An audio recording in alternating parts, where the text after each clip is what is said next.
All right, welcome back to us at the Recreate Meaning podcast. We've been eating a bunch of pumpkin, and pumpkin is expensive, and I will throw it over to Aaron for our topic today. All right, part two of the food shortages. Um, it's good because I wrote this show a week ago, 2 weeks ago now, and then since then we've had a better example than the pumpkin. There was a place in New South Wales that was selling lettuce for $11. So iceberg lettuce, $11 each, It's fucked. which is yeah, that's very expensive. Mm, And now this is the problem with the food shortages thing, is it's such a multi-layer problem. mm. But there was flooding all along the east coast of Australia. Well, this whole year has been insane for rain. I feel like we've had two 1 in 100 year floods. Like, Yeah, it's been ridiculously hard for like everyone. mm. And as a result, all the lettuce has sort of been destroyed. So now, Mm, yeah, there's a shortage.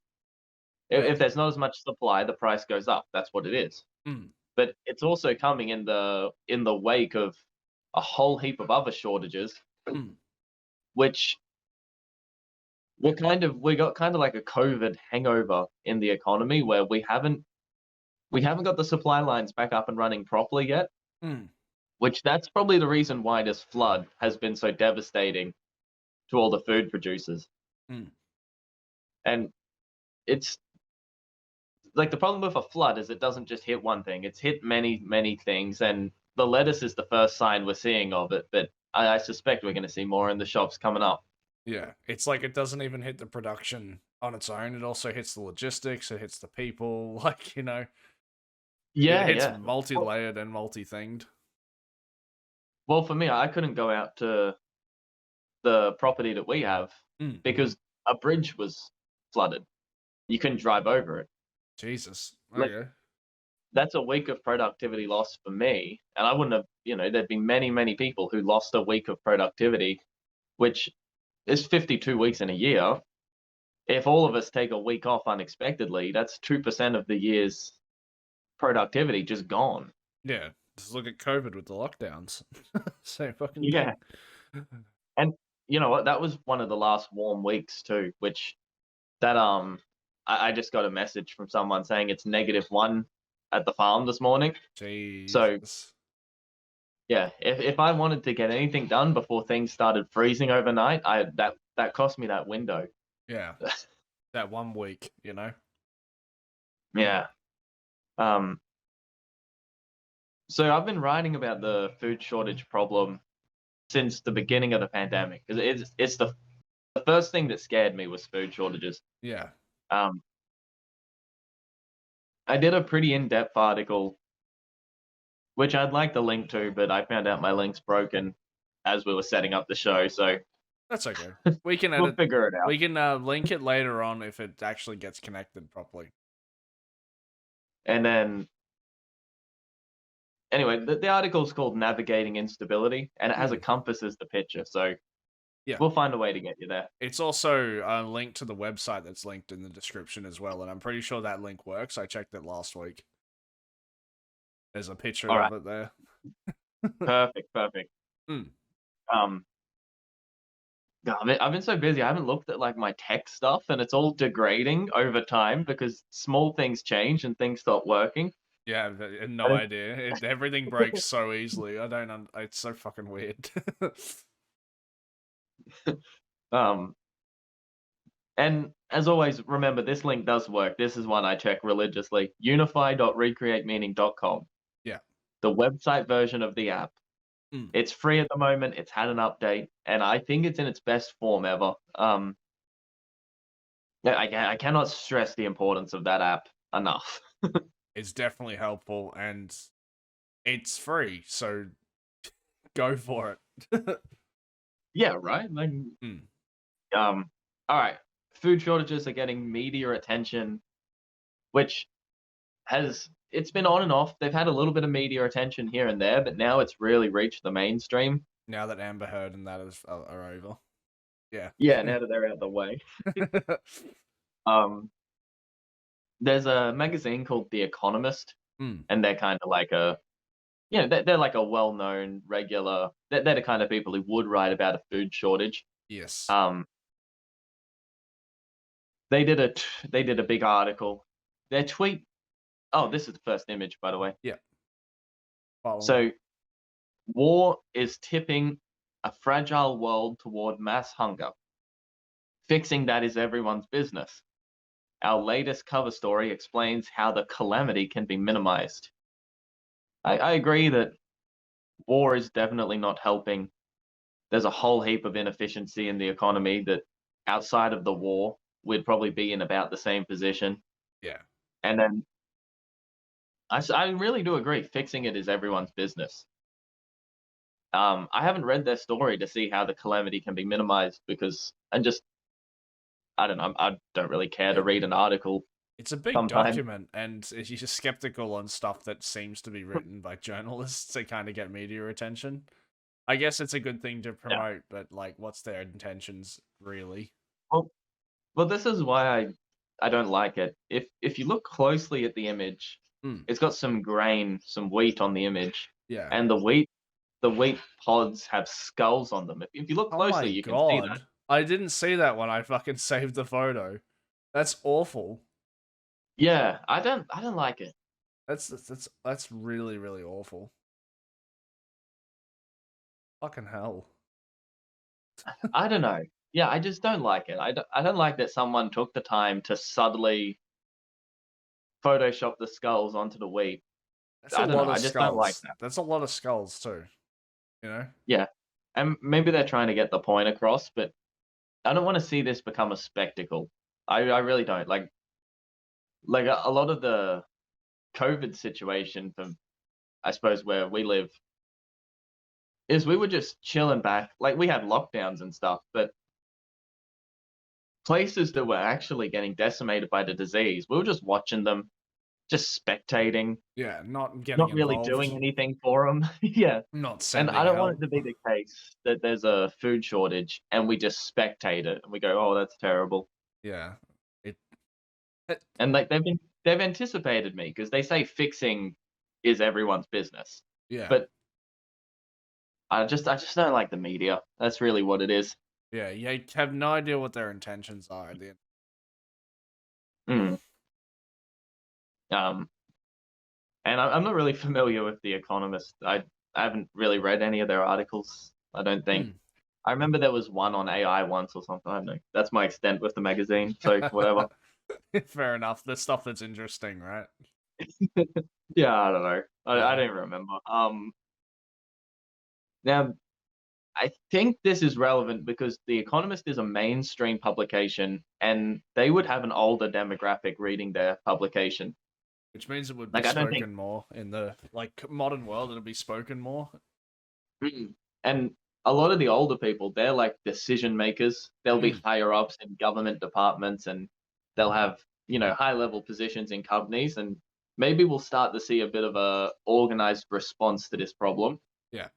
And hopefully they get this right because there's let's just be very simple, supply and demand. Yeah. We need more supply Mm. and we need that supply to be distributed to the people who want it. Yeah. I hear a lot of talk about reducing demand for food. Maybe they try to swap us to different products. Like they say, oh, you should eat a vegan diet because it's less harmful on the environment. We can feed more people with vegan farming practices, which is ridiculous to say in many ways. That kind of falls just briefly. It kind of falls on the nutrition question. It's like, have we got the stats to even deal with being on a vegan diet? You know. Was that? Yeah, I think the jury's still way out. Mm. The They'll also say like we should swap from farming the cattle and all that sort of stuff to insects because it's more efficient to farm insects. Mm. Now, I suppose I've kind of hit supply things there, Yeah. but when I see it, it's in the form of people on social media trying to influence demand. They're Yeah. trying to say you should eat bugs because it's better. you should eat a vegan diet because cattle are so disastrous for the environment, blah blah blah. Yeah. Which they're not. It's it's It's so like easy to be following like trends of thinking that aren't necessarily 100% scientifically proven. You know? yeah, and like even if cattle are bad for the environment, we can offset that by planting trees. Yeah. Like I don't know, I don't like the discussion. I think it's just flawed beyond all measures, and it's the kind of thing that people discuss and they get really complicated with. And the whole time they're getting complicated with it, never once do they plant a tree. Yeah. They don't And actually do anything. yeah, yeah. And they're often the kind of people who would despise, let alone have ever dug a hole with a shovel. Like, Yeah. like, Or even you know. read a book about like any ways to improve the environment. It's just the Oh yeah, businesses that are the problem. yeah, oh yeah. And like there's a lot of stuff with land where a lot of places where they farm cattle, the land wouldn't be very good for farming other products. Like we got a place called Kingaroy up north from here, and it's a lot drier. Um, they farm peanuts and lavender, and they got a few things they farm. I can't remember them all off the top of my head. Mm. But when you go out there, you can see that the land is just a bit drier than the other land that's around. Yeah. And I think if I can't remember if things are going well, I think you can have 1 cow per acre if things are going exceptionally well. Mm. And I think they get 1 cow per. I can't remember if it was 5 or 7. I can't remember. I read this a while ago. But basically, they got their cows just roaming big amounts of land, foraging what they can. They're supplementing their feed, and if those cows weren't on that land, nothing else would be. Because they're Like, just they not. don't have the water to irrigate a field or anything. Like It's like cows are a little bit more robust, I guess. Wonder what the yeah. Well, quality well, of it's meat's like, but I guess it doesn't even matter. oh yeah, no, it's good out there. It's really, really good. It's Okay. like cowboy country. Like proper Angus steak, kind of. Like, Yeah, you can tell they're the real deal by the hats they wear when you go there. You can you can I see it. like this. Okay. I should focus on my notes because Yeah, I I'm derailed. I going derailed it a bit. I'm going too local and I'm talking about things that I don't really know any of the numbers on. Yeah. But I just like They're I cool. like They're going to cool. They're things cool like stories. anyway. Okay, what's it like on the ground in a Western nation at the moment? Food commodity prices have gone up internationally. Hmm. And then because all the food commodities are in their base form before they're turned into the product you buy at the shops usually. Hmm. Suppliers have been having higher prices in their inputs, and then they've been passing them on to customers. Hmm. This is how it happens. Yes. First, they lower the portion size. So what was a 1 kilo bag becomes 900 grams. Chocolate bars shrink. Even there's less Doritos in the bag now, which there already was. You can see that they'd already shrunk the portion size of Doritos in the past because that bag was more empty than it seems like it should be. Yeah. Now it's even emptier. Um, so portion sizes shrink, then they drop the quality. Awful. So yeah, if you lower your standards, you can increase the supply because stuff that you normally would have binned, you just send it to the stores. Yeah. And you see that like a lot of we've had some cuts of steak lately that have just been different than any other steak I've ever seen. And I think it's because usually some of these cuts that we've been seeing would just be, I don't know, maybe used for other purposes. Now they're making it to the barbecue section in the supermarket. Yeah. Those steaks are awful, by the way. I saw some yesterday, and they have like literally like a half a centimeter of gristle down the side, and I'm like, usually they would Yeah. hide that, and I'm Yeah. Oh yeah. like they're not even hiding it anymore. I'm like, I'm not buying that. Yeah, quality's dropping, and partly quality's dropped too, because like they're cutting a lot of the cuts thinner, Yeah. and it's just lame. Yeah. It's awful. Like we got a pack of steaks which usually would have contained two steaks, but they'd cut them into six. They'd cut them really thin, Yeah. and when you're cooking steak, if it's really thin, it doesn't cook up as well as when it's got a bit of thickness to it. You kind Yeah. of you get like it dries out, and I don't know. You get rid of that But nutrients from the actual center of the steak. yeah, so they're dropping the quality on a lot of things. I could do Hmm. more examples, but It's happening. yeah, everyone can see it. If you haven't seen it yet, you're gonna see it very soon because I don't know how you've dodged it. Yeah. Um, another example too is they say there'll be quality grades. They'll say this is a high quality, whatever it is, potato, and then they'll change the definition of a high quality potato, and all of a sudden you've got things that are half moldy. The occasional half rotten potato in the bin in the high quality section, implying that they've stopped grading it as carefully. Yeah. Or a And couple then raw once it, ones. yeah, yeah. Like I felt like I meant to say again. unripened. I knew what you meant. All right. He's a puppy and he doesn't wait for anyone. All good. Um, I adapted. so then, after they've dropped the quality and shrunk the portion size, that's when they increase the price. Mm. And this is the thing that really matters is by the time the price goes up, you're already getting a lower quality and less than you were getting for the original price. So they say inflation's only at 2% because look, prices have only gone up 2%. And it's like, yeah, but portion sizes went down and so did quality. Yeah, it's like every other dimension of the fucking calculation has been tampered with, so now the output is just not. It's Yeah. just, oh god. Um, mm, working in hospitality, this has just been our life. And it's been for at least a year. Mm. Supply has become very dysregular. Like there's just irregular. You can't get what you can normally get easily. Mm. And Even soft drinks. it's weird. Yeah. So basically what they do Yep. is as the prices go up, Yeah.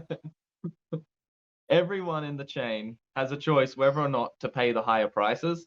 Yeah. And the most important person in the chain is the final customer.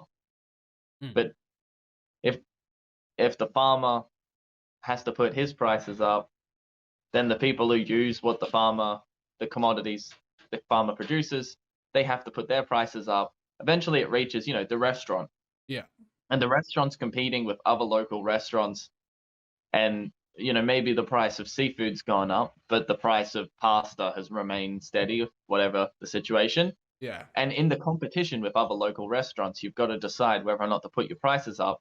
And the answer is always don't put them up if you can avoid it because you want to preserve as many customers as you can. Yeah. And then eventually something kind of gives and everyone realizes they're not making as much money as they once were. And everyone kind of puts their prices up all at once. Yeah. And I feel like we've kind of gone through a little bit of that lately where just about overnight, everything got 20% more expensive. Yeah. And it's like it's on the micro level as well. It's like even like milk has gone up by 30%. Isn't and even isn't I like that's like Mm. or like money controlled, isn't it, for milk? It's like it can't get too high. It's weird. I'm, yeah, I'm not sure. I know that it like in response to petrol prices increasing, especially the price of diesel, because diesel's so damn expensive at the moment. Mm.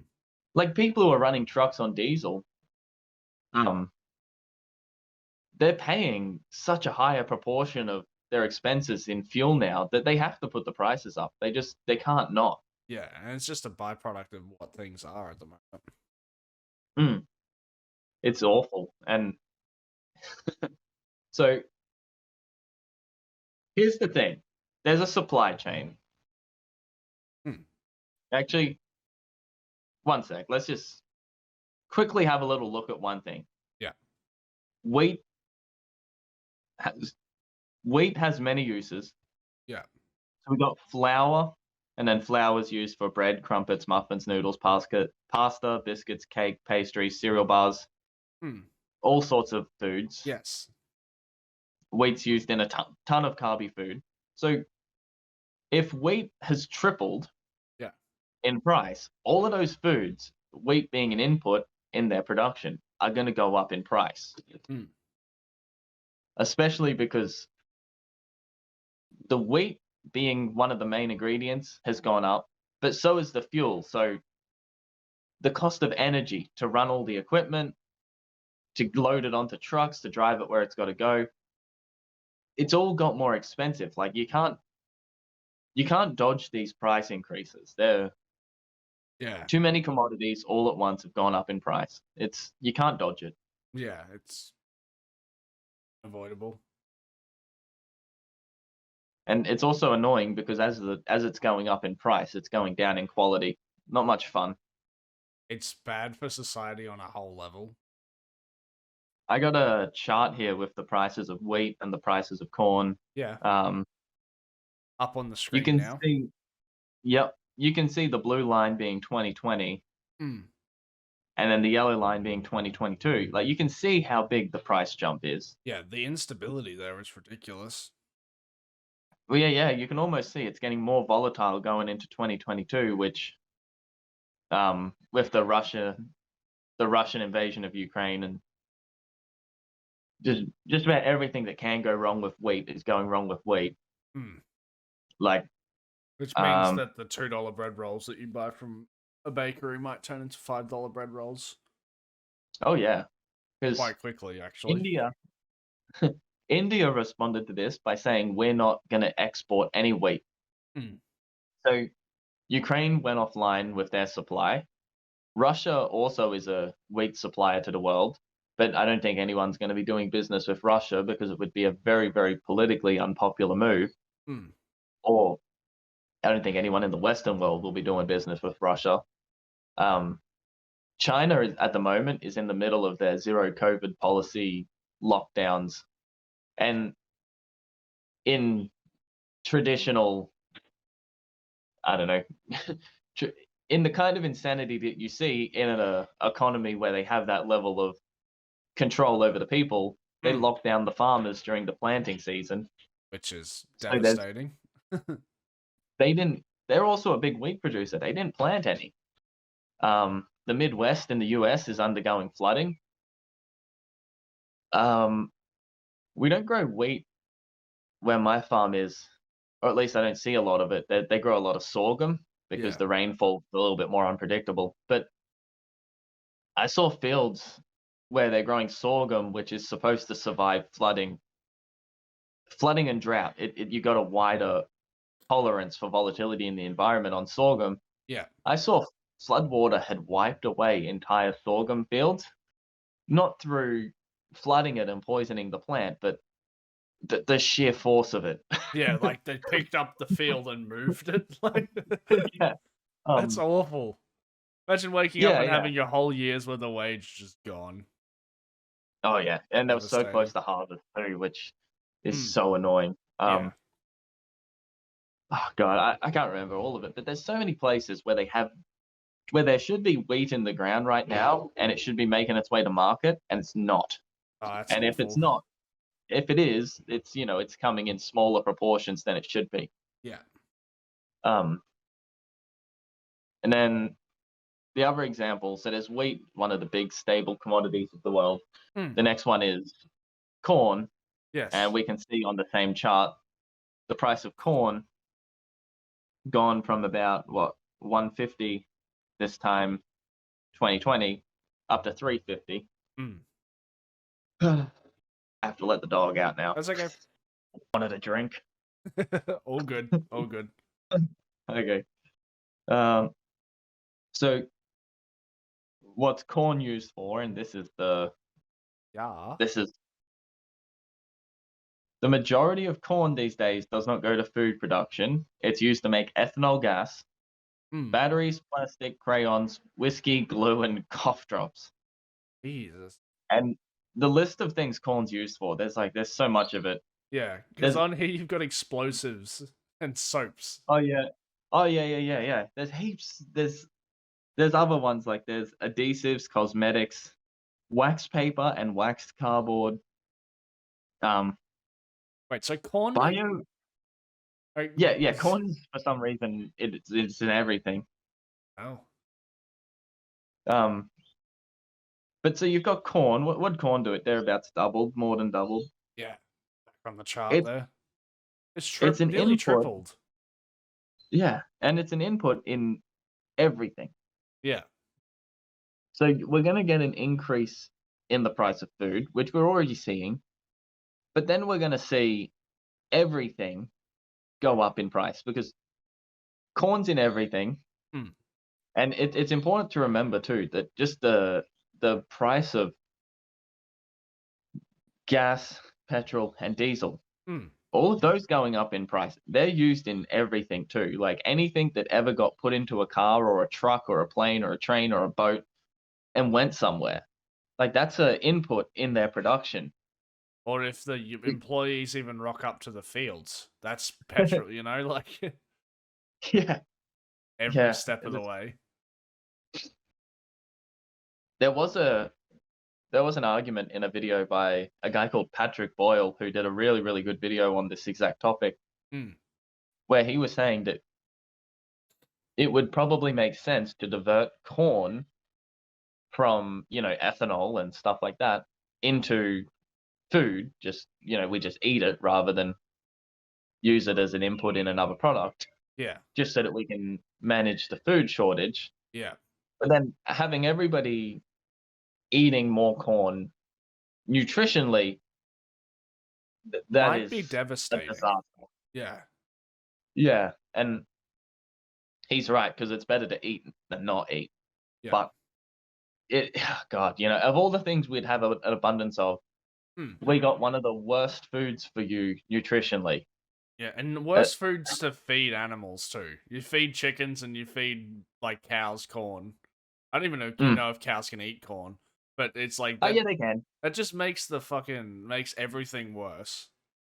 You get corn all Yeah. the way up. You get corn on the bottom level. You get corn at the top. Like, Mm. There's a thing where if you ate, and this isn't really a fair thing, but if you ate nothing but corn for I think it's 2 weeks, you'll die of starvation.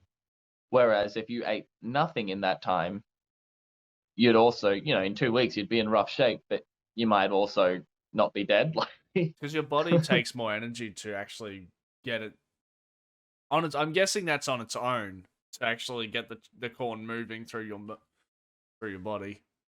yeah, there's a nutritional deficiency that comes with not with just eating corn, Mm. where it just basically it messes with your processes. Like there's things that are in a certain balance, and if you deplete one nutrient down to zero, it just Yeah, cascades across the system of your body and shuts you down. you're just over. Um, Hmm. there is a there's a thing. So whoever it was that lived in South America, the indigenous population there, I think it's the Mayans, but I'm not sure. Yeah. Or I don't know. But anyway, they used to have corn as a staple part of their diet, and they were fortunate enough to pair it with lime, Okay. and the nutritional deficiencies that you'll get from corn can be counteracted if you supplement with lime, Hmm. and then you can survive off of it. So if it is the case that 12 months from now we're all eating corn and nothing else, which that's a very bad outcome, but parts of the world that will be the outcome. Hmm. Try get your hands on some lime as well. Yeah, double down on that. Yeah, we're having Yeah. corn, shredded corn, and lime fucking margaritas going into the food Yeah. shortage. Oh, that I couldn't Um. think of anything worse. Yeah. Yeah. Well, here's what I get the next point here. So where will the food shortages be? Okay. And the World Economic Forum, an institution that I don't like. Yeah. Maybe I'm too hard on them, but They keep on being given billions and billions and billions of dollars to solve problems, and then they don't. It's weird, you know. Plus, they It's have like, like those videos and shit where it's like doomsday's coming and they have like riots and stuff, and it's like you should be fixing shit, not fucking promoting violence. Get your shit together. if I worked for the World Economic Forum, I would really address the PR problem. Like I would say that what they should do is they should say, yes, we've received, I don't know, 50 billion, 100 billion, like however much money they've received in the last 10 years. Maybe it's more than that. I don't know. Yeah, They should say, here's how we spent that money. Here's the problems that we made go away. And basically, for the money that was spent, here's how much value we've generated. Look at how much bigger this number is. yeah. I'd really like to see them do that because at the moment it looks to me like they haven't done much of anything except chew up money and do nothing. Well, you even look on the stock market. You've got like those tables and stuff that give you like a benefit analysis on their debts and their assets and stuff. It'd be good to see that for like I don't know media companies or like see their Yeah, statistics. yeah, it'd be cool if you could see it. I do think a lot of the World Economic Forum stuff, they're like, we did this good thing, and I'm like, yeah, but that wasn't $50 billion. That was like, That was like a few 100,000. It's like where's the rest of them? Lost to yeah. admin forever. But they've done a report, and they've said sub-Saharan Africa is most at risk from food shortages, with the Middle East and North Africa close behind. Yes, you can see that on the graph there, guys. Yep.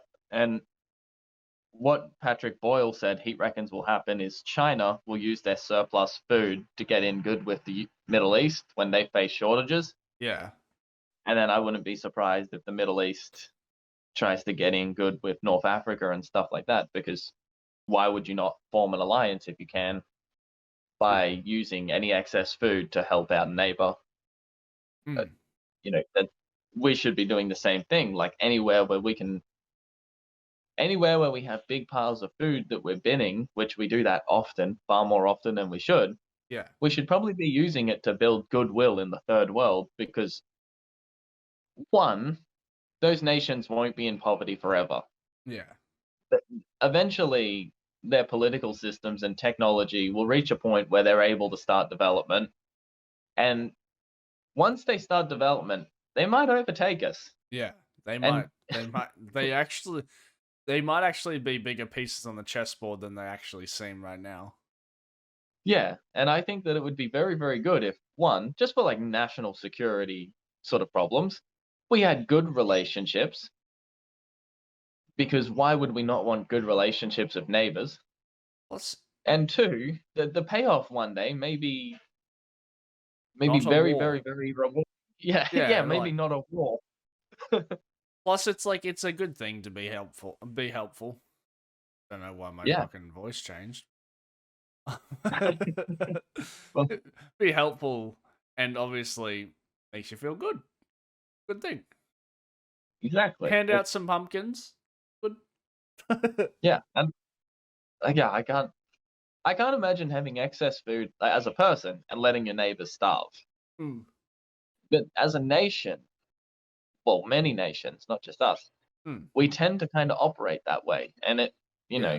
I don't really like it. I feel like there's Mm, something off there. yeah. Very, very strange. Um, so there's another thing here too. The map that we had before, it says where do chief economists expect high inflation and high food insecurity? Yeah. And you can see a lot of these places they're expecting high inflation. High inflation is really, really, really disastrous for an economy. Everything becomes more expensive, but not at the same time. Yeah. So typically, food will become more expensive well before you get a pay rise. Yeah. So it kind of Like, staggers down. You have a couple months of just hell. yeah, exactly. And Mm, these are the problems we're gonna have to deal with. Like, I feel like we're gonna have to deal with it here. Um, we just elected a guy who's offering us a 5% pay rise, Yeah. but then, I mean, iceberg lettuce has gone up such a like. First 12,000%, of all, 1,200%. well, the $11 iceberg lettuce wasn't everywhere.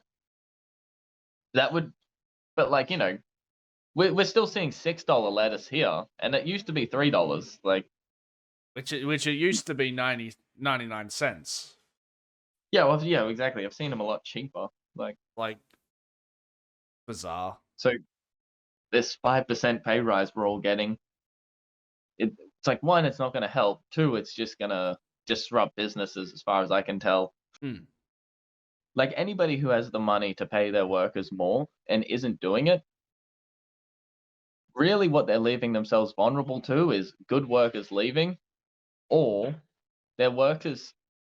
Really, if the workers are worth more money, they should go and negotiate with the management Yes. because there's money there. Hmm. And if you think that your productivity means you have a rightful claim on it, you should go negotiate. Yeah. And if the employer says, well, actually, I can replace you very easily and I can do it cheaper, and they decide to do that, then that's a failed negotiation. Hmm. But you got to be ready for that sort of thing going into that kind of conversation. Because if you think that you're worth more money, you got to be able to answer why. Yeah. And And you can't just you can't be rude about it. it's definitely a skill set that's not very taught very well. Well, not to me anyway. Mm. Yeah, negotiating is it's a very awkward thing. So food And in often it's the case that people who run businesses who will not negotiate with staff, ultimately they're going to be out of business in 5, 10 years. yeah. But if you're one of the staff who happens to be there, that doesn't help you very much. Yeah, game over, you So know. yeah, It's like with it's funny. Oh, you go, you I go. was just going to ask with the food instability. It's like wouldn't that majorly affect inflation if it's not. So if they've got 50% food instability and they just decide to take on more inflation, will that actually help with the food stability?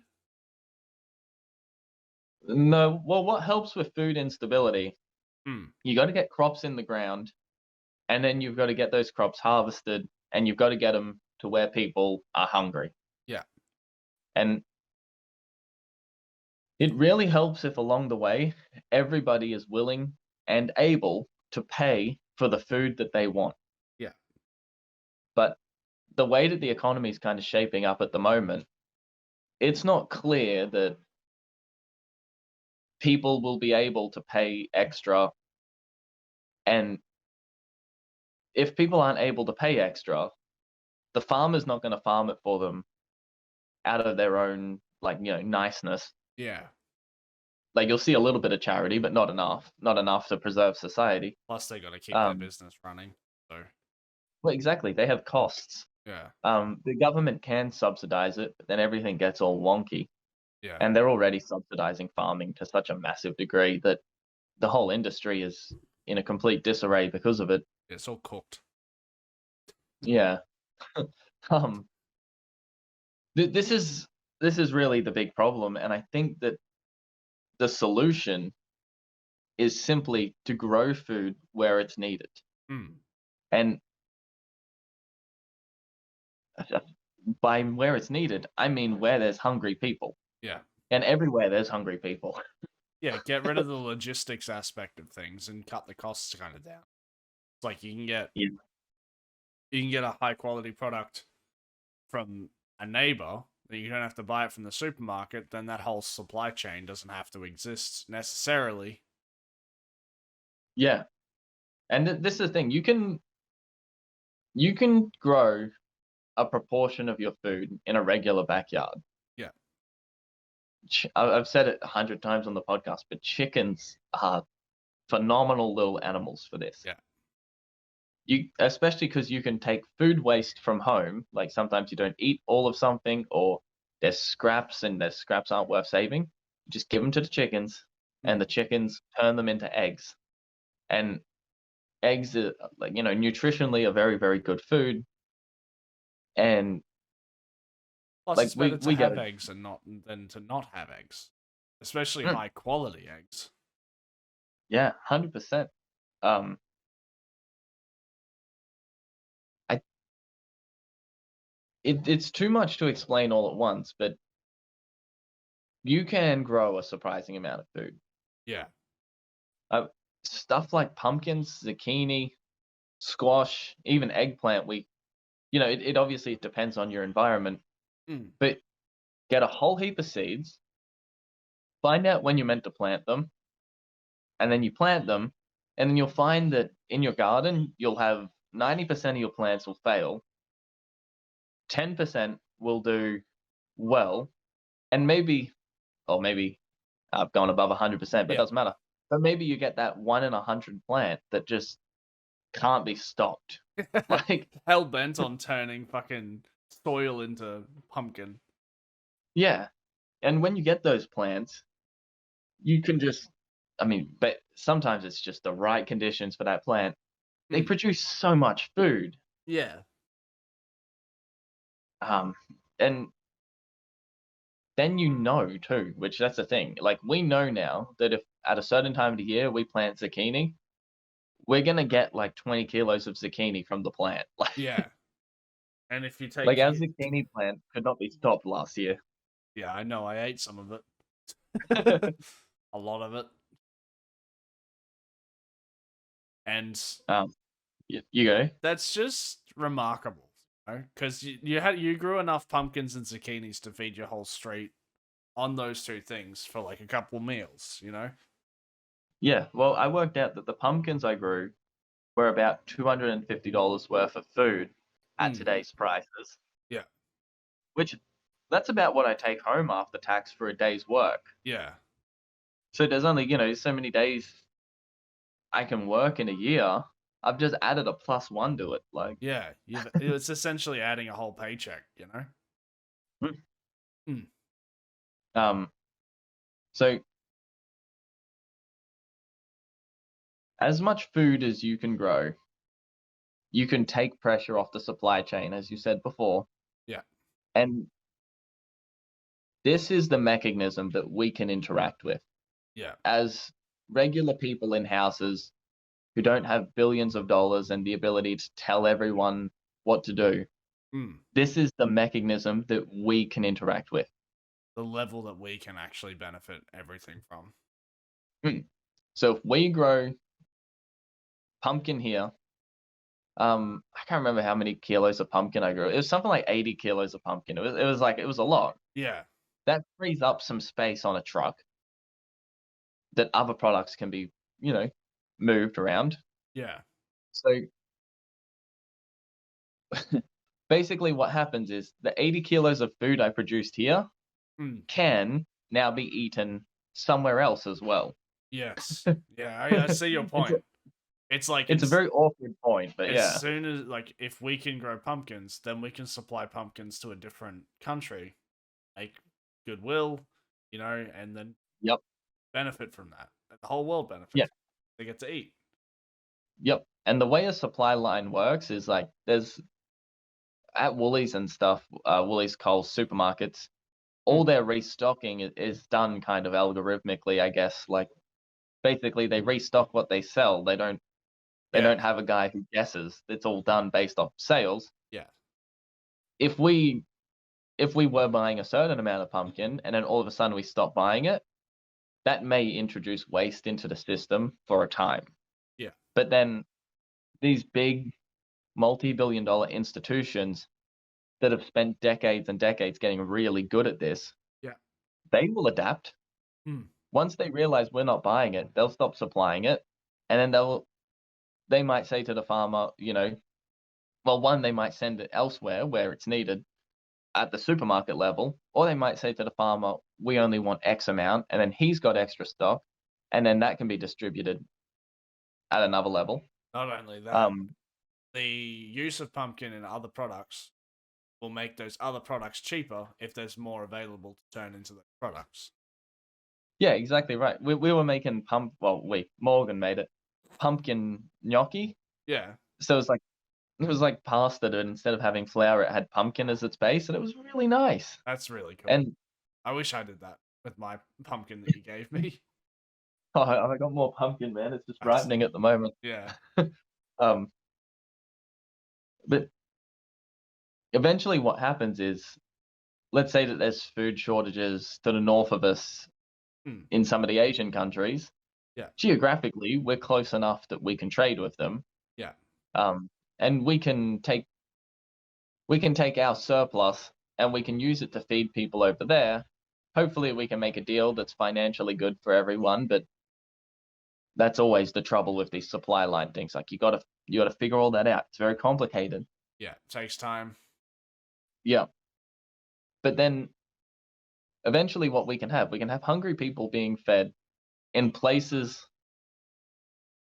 that are kind of unreachable to us in like our day-to-day lives, but it's just because we're engaging with where we are a little differently. Yeah, using Like our land, using resources. hmm, we can take advantage of what we have to influence how the multi-billion dollar supermarket corporations use their infrastructure. And then ultimately, that might even influence how the government uses their resources.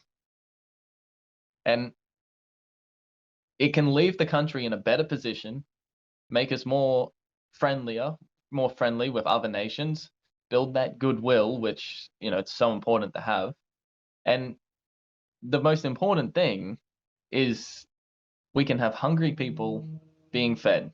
Yeah, And that's what malnutrition does to a population is awful. Like, you can't, like, I don't want to go into it because the horrors of malnutrition on a society wide level, like, it can impact a society for generations.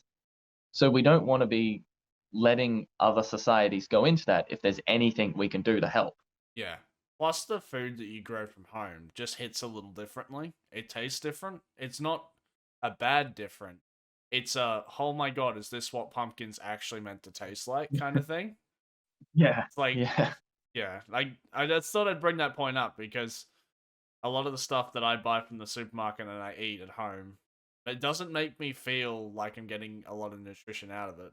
So, Yeah, I think that's true. Like mm, I've had some stuff that we grew here that was so damn good.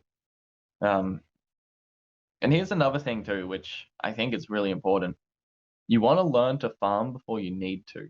yeah, And at the moment, these food shortages will hit other societies first. There's just societies that are less set up to take this sort of thing. yeah, If we can help them and gain the skills to be in a more resilient position, should this make its way all the way to us, yeah, then we can actually turn the tide on it. Like, yeah, and actually help everyone else who's suffering. mm. But growing food's difficult. It's definitely the case that if you put, especially when you're a beginner, if you put 100 plants in the ground, you might lose all of them. Yeah, Like, and just be ready for it because it just happens. Seeds aren't that yeah. expensive, right? No, if you can grow from seed, you can get past a lot of the more expensive parts of it all. Hmm. But growing from seed is also a thing where it's not that easy to grow from seed if you want a specific plant. Yeah, You can throw a bunch of different seeds into soil and the ones that it's right for, they'll sprout, but a lot of them won't. There's a lot you can do with growing seedlings to get a much better result, which I won't go into it all now, but I yeah, can show you. We got a bunch of stuff that we currently got laid down. And yeah. the desk is a little bit of a mess here, Oh, look but at the seedlings. Oh, yeah, I had the tablet leaning on him. yeah. We can take the lid off Okay. there, Look at them. but you can see, yeah, and that's we got You got a lot we of got veggies. kale, broccoli, onion, lettuce, and like all the lettuce. Hmm. Um, I don't know what the price of lettuce will get to. I don't think it will be. I don't think it will be super crazy for long. Hmm. But You can sell your we're lettuces gonna for $42 a kilo. have maybe, yeah. That's the kind of thing I want to do with the property because here we don't. We can't do anything that commercial here. But I have a feeling that once I start putting plants in the ground at the property, I'm gonna have to figure out what to do with like truckloads of this and that Yeah. now and again. You're gonna be like dumping food is a lot easier than it seems. Yeah. Oh, I get why they do it because god damn, like it's ridiculous. Hmm. I want to show you something too because this will just be maybe 1 second for the people who have hung around to the end of the podcast. Yeah, little behind the scenes action. I'll show you the trouble with all the rain. This tree should be full of fruit right now. Yeah. You can. My camera's little on my screen, Yeah, yeah. but it should be so. It should be so loaded with fruit that it should just be ridiculous. Yeah. But all the rain has just made an absolute mess of them. You Yeah. see, this should be green. This Yeah. should not be this color. It just ruined it. And then I just leave them on the ground because there's a possum who hangs out here at night and he eats them all, which is pretty cool. At least Him he and his doesn't eat baby. everything else. He Yeah, gets to eat those. actually, it's probably a fur because it has a baby. Yeah. I'm looking for an example. We had a whole heap of them split. Maybe you'll be able to see this. Can you see? There's a split fruit. Yeah, I see it. One right Yeah, there. yeah, that's the dysregular watering that's doing that. Yeah. And it's just because there's a ton of water coming over the back fence, Into the flooding property. the tree. Hmm. Yeah, and then it all dries out again. And then, then we had another flood, exact same pattern. And the tree gets way too much water, not enough. Way too much water, not enough. Yeah. And it's just messing with all the fruit. Poor thing. Yeah, it's annoying because I should have got I should have got, I don't know, 100, 200 kilos of fruit off of that tree. Yeah. And it looks like I'm going to get 30. Well, that's And just the tide, right? But still having 30 kilos of fruit is better than none.